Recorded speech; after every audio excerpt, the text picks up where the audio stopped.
Carrot ఇలా సన్నగా తురిమి పెట్టుకోవాలి. ముందుగా ఇడ్లీ పాత్రలో ఇలా కొంచెం కొంచెం ఆయిల్ వేసుకోవాలి. నేను చూపిస్తున్న విధంగా కొంచెం కొంచెం వేసుకోండి. ఇడ్లీ పిండి మరీ గట్టిగా కాకుండా కొంచెం ఈ కన్సిస్టెన్సీలో వేసుకుంటే మనకి ఇడ్లీ అనేది చాలా ఫ్లఫీగా వస్తుంది. ఇడ్లీ వేసుకునే ముందు ఒక్కసారి ఇలా కలుపుకోండి. బాగా ఒక స్పూన్ ఇలా వేయాలి.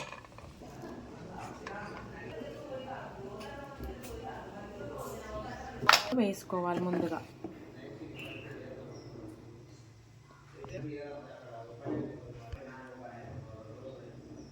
మనం ముందుగా తురిమి పెట్టుకున్న క్యారెట్, బీట్రూట్ ఇలా ఇడ్లీ పైన కొంచెం కొంచెంగా వేసుకోవాలి.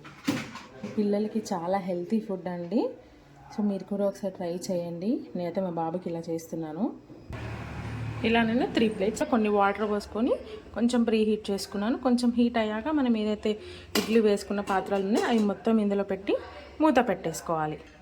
కదా ఒక 5 to 10 మినిట్స్కి విజిల్ వచ్చేస్తుంది అనమాట. విజిల్ రాగానే మనకి ఇక్కడ డక్కన్ ఓపెన్ అవుతుంది.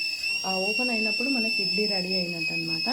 సో చూస్తున్నారు మనకి ఇడ్లీ పర్ఫెక్ట్ రెడీ అయితే మూత ఓపెన్ అవుతుంది. సో వెంటనే మూత ఓపెన్ చేయకూడదు అనమాట.